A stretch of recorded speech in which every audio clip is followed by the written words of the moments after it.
Your house, it's on fire. While on a business trip, I received a sudden call from my childhood friend. I couldn't believe it. My house was on fire. However, I heard sirens in the background of the phone, and my heart skipped a beat. Hurriedly returning from my business trip, I faced yet another betrayal from my husband. My name is Carol, and I'm a 32-year-old ordinary housewife working for a well-known company. My family consists of my husband, Gerald, whom I married 7 years ago, and our daughter, Riley, who just turned 5. We both work, so we've been helping each other with housework and childcare. Originally, I was dedicated to my job, and my husband's support was essential. Fortunately, my husband is an understanding person. He accepted my wish to return to work immediately after giving birth. I know you love your job, Carol. I think it's good to work while you can, above all. Thank you, Gerald. But if I return to work, there will be overtime and business trips. I'm afraid it might be a burden on you, Gerald. That's not a problem at all. We're a married couple, so we should support each other. But what about Riley? Riley is my child too, right? As a father, I'll gladly take care of our daughter. I see.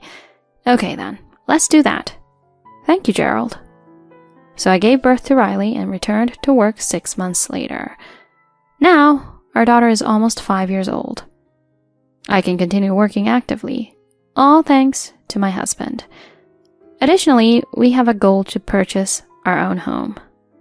The last few years have been especially thrifty. Thanks to this, our savings are steadily growing. By the time our daughter enters elementary school, we should have reached our savings goal. My daughter also seems to understand, even at a young age, that I am busy with work. She always sees me off at the entrance whenever I leave the house. Mom, take care. Thank you, Riley. Do your best at daycare too. Good luck at work, Mom. I have dance and drama practice today. The school play is coming soon, isn't it? I'm looking forward to going to see it. Yep, I'll do my best. Well then, I'm off then. I never forget to give my daughter a hug and say goodbye. Embracing my daughter every morning makes me feel determined to face the challenges of the day. On one particular day, I was informed of a 3-day business trip. With my husband at home, there was no need to worry about our daughter. She had gotten used to my occasional business trips before, but on this day she seemed oddly somber. What's wrong, Riley? Mommy's about to leave. When will you come back? I'm going on a business trip starting today. I'll be back after you've slept twice more, maybe? I see. What's wrong? Are you feeling lonely? Yeah, because I'll be alone at night. Huh? What are you talking about? Dad is here, right? Dad, at night. Just as my daughter was about to continue, my husband appeared from the hallway asking, Aren't you leaving yet?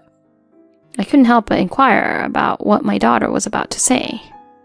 Hey, Gerald, usually when I go on business trips, you stay at home, right? Huh? What's with the sudden question? Of course, isn't that obvious? Right? And just now, Riley says she'll be alone at night, so I thought you might be going out. No, there's no way I'd do that. Leaving Riley alone at home when she's here? Of course not. Don't worry, I'll take good care of her during your business trip. Yeah, that's right. Thanks. So can I count on you for the next 3 days? Absolutely. Take care, Carol, and have a safe trip. Thanks. I'll be going. I trusted my husband's words and headed for the business trip. As I closed the front door, I was concerned about my daughter's lack of energy, but I attributed it to the temporary loneliness caused by my absence as a mother. So I decided not to think too much about it. I then finished all my work on the business trip and then headed to the hotel for the night. Phew, I'm tired. My stomach isn't too empty, so I think I'll just go to bed early today. I took a shower and then lied down without having even dried my hair. At that exact moment, my phone rang. On the screen was the name of my childhood friend, Malia. She works as a freelance makeup artist. Even though we're close friends, why would she call at this late hour? It's already past 10 p.m. Could Malia have had a fight with her husband or something? Thinking about that, I answered the phone, and her flustered voice comes through. Carol, wait! What are you doing right now, and where are you? Huh? Malia, what's going on? Why are you so flustered? What's going on? Where are you right now? I'm on a business trip today. Business trip? Come back right now. There's a fire at your place. It's spreading inside the house. Fire? At first, I couldn't believe it was true, thinking it might be some kind of prank. However, hearing the sirens in the background, I became convinced that it wasn't a joke. Despite being shaken, I managed to utter some words. Wait a moment. Gerald and Riley are inside the house at this hour. Riley has been rescued, but they can't find Gerald. What? Gerald is? They're still firefighting, so I don't have all the details, but just come back. Riley has been crying the whole time. Riley! Despite being shaken, I hastily packed my belongings and caught a taxi. Honestly, I don't remember much about what happened afterward. After contacting the company, I repeatedly called Gerald, but couldn't reach him. What should I do if something happened to Riley and Gerald?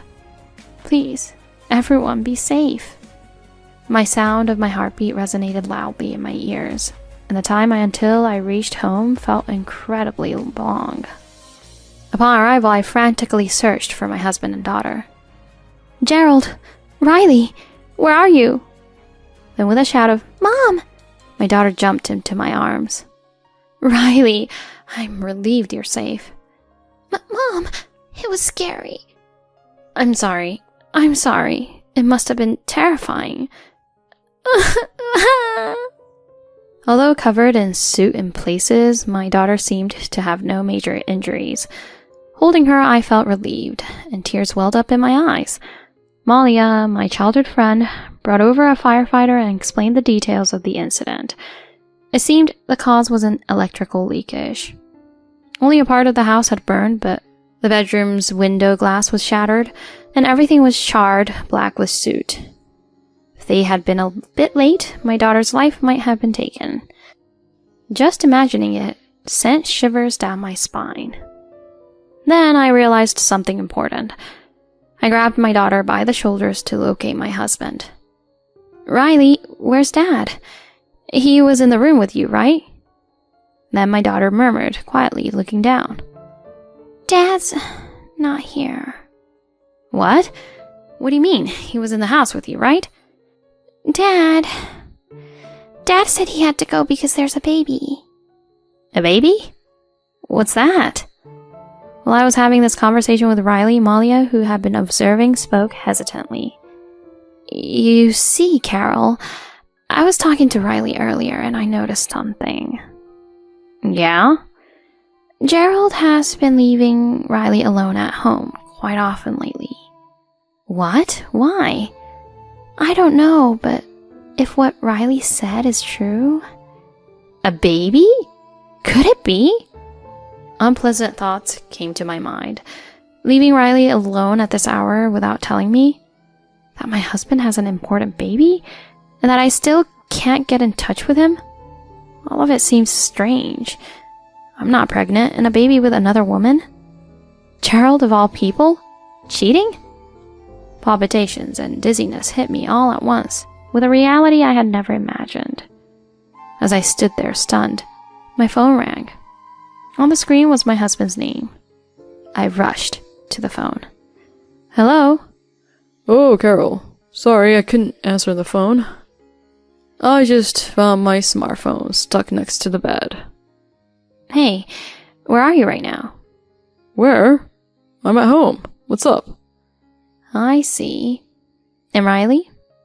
It's midnight already. Obviously, she's asleep. Did something happen? Feeling lonely, perhaps? Don't worry too much. If anything happens, I'll protect both you and Riley. My husband casually uttering irresponsible words, indifferent to the household turning into ashes. Moreover, I could hear a woman's giggling laughter in the background. He believed I was calling for my business trip without a hint of suspicion. I became convinced of my husband's infidelity, and anger started to boil inside me. I won't forgive him. It's one thing if it's just me, but exposing Riley to danger? No way. In that moment, I resolved to take revenge, no matter what it takes. Thus, I decided to take revenge on my husband. After confirming that the fire was extinguished, I took my belongings and went back to my parents' house with my daughter.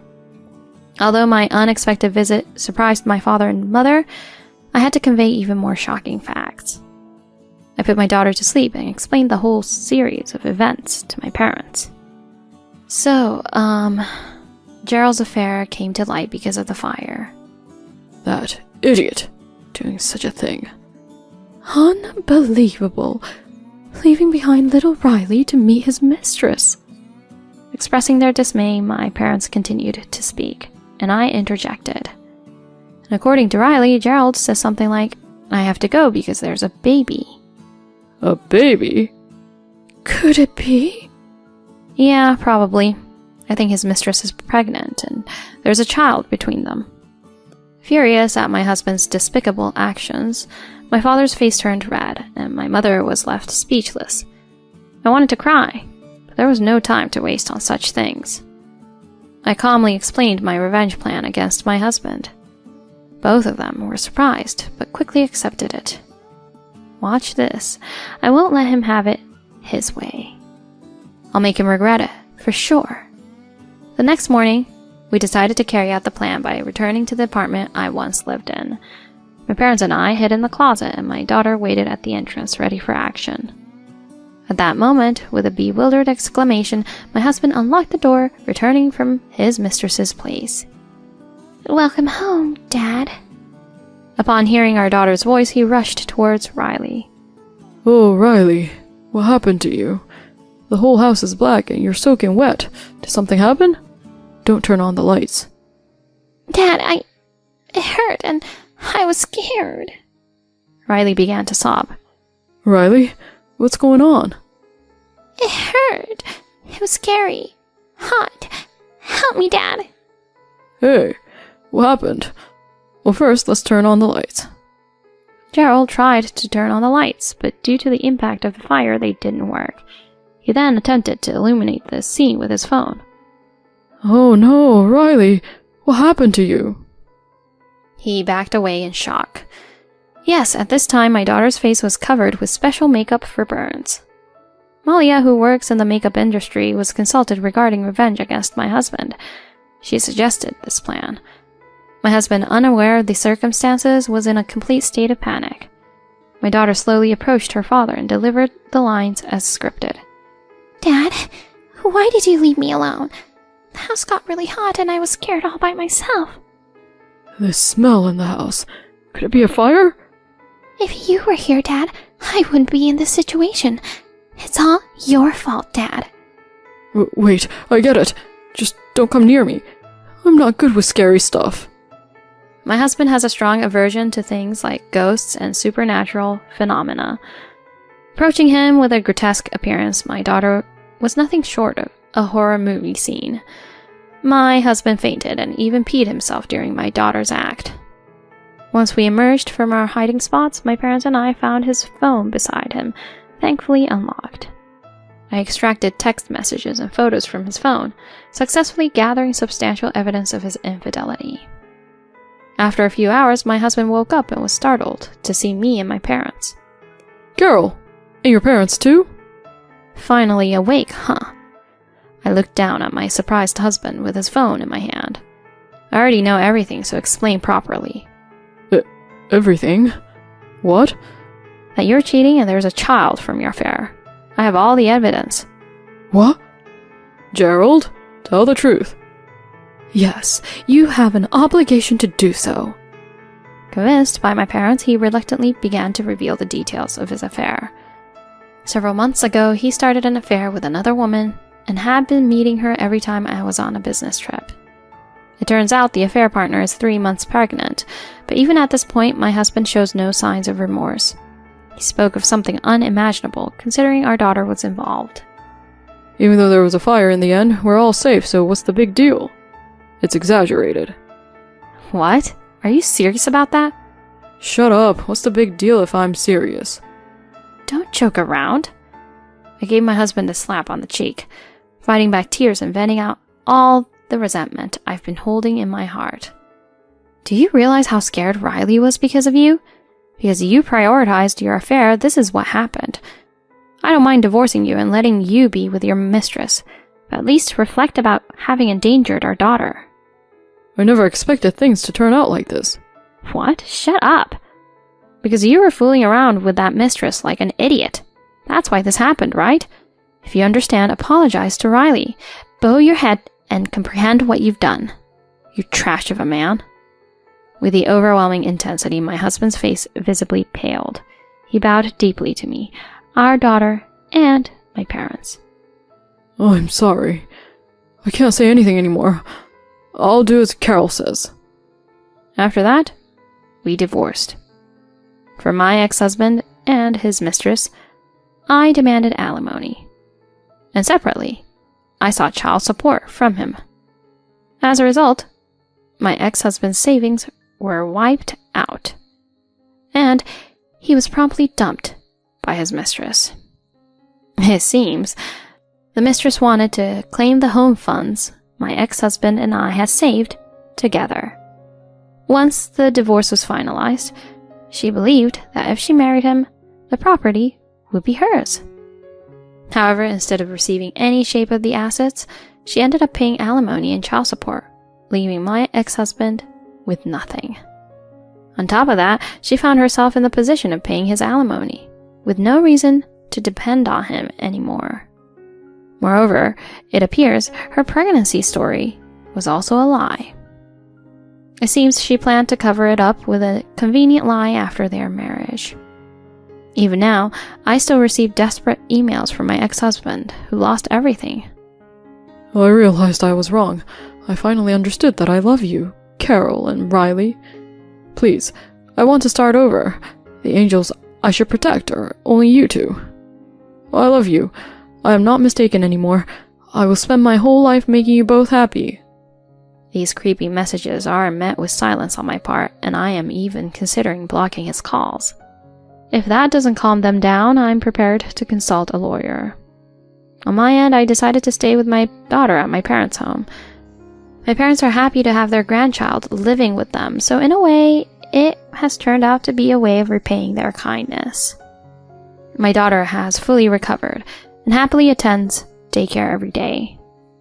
This weekend, we are looking forward to the long-awaited school play.